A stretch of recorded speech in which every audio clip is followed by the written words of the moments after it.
is to celebrate Cindy Topic Day here in Calgary, Alberta, Canada. And you look very pretty in your outfits, and welcome to Canada. Thank you. Jason. Gia Giaran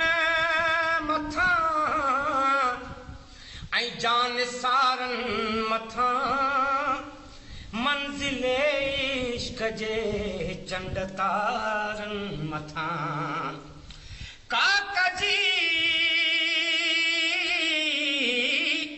Kakaji Har Kandhiye Je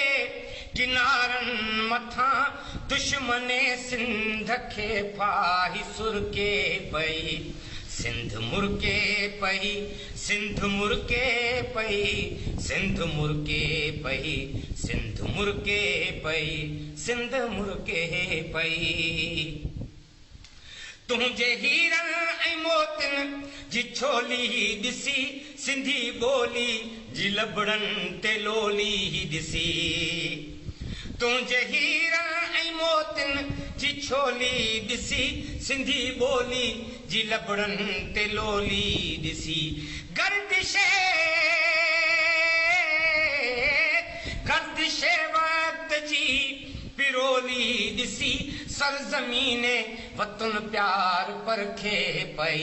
Sindh मुर्के पई सिंध मुर्के पई सिंध मुर्के पई सिंध मुर्के पई कहजे रंगे हिना जो ही सब नूरवा नरगिसे नेण जी का तही घूरवा कहजे रंगे हिना जो ही सब नूरवा नरगिसे नेण जी का तही घूरवा कहजे गीतन जी छोली जो ही पूरवा कहजे नगमे ते दिल मुँह जी रखे पई सिंध मुर्के पई सिंध मुर्के पई सिंध मुर्के पई सिंध मुर्के पई सिंध मुर्के पई हाण को भी न आजो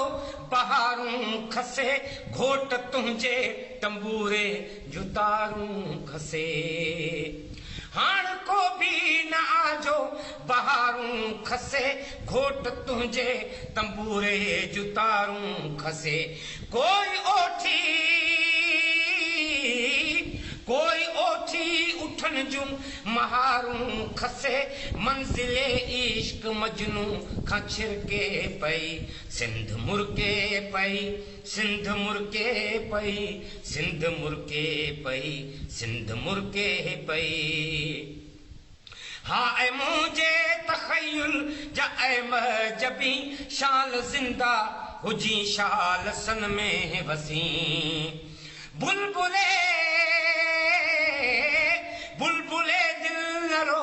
रक्स में आजमी चंद चोड़ी जियां सिंध जरके पई सिंध मुर्के पई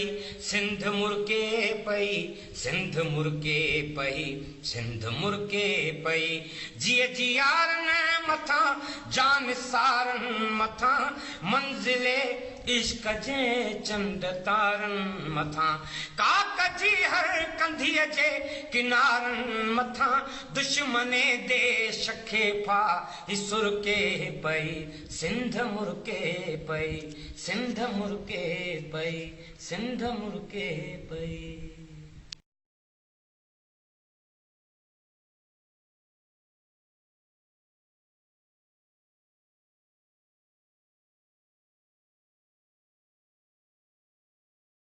भली करे आया सिंधी सकाफत दिन मुबारक भली करे आया सिंधी सकाफत दिन मुबारक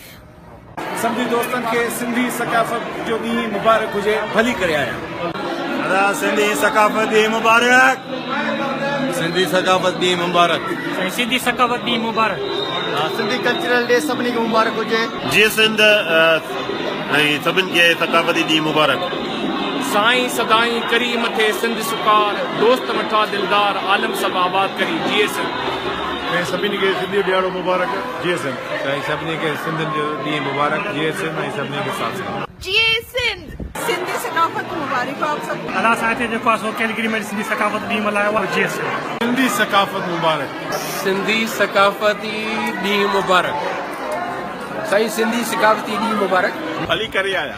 सिंधी सकाफ़त जो मुबारक हुजे सभिनी खे।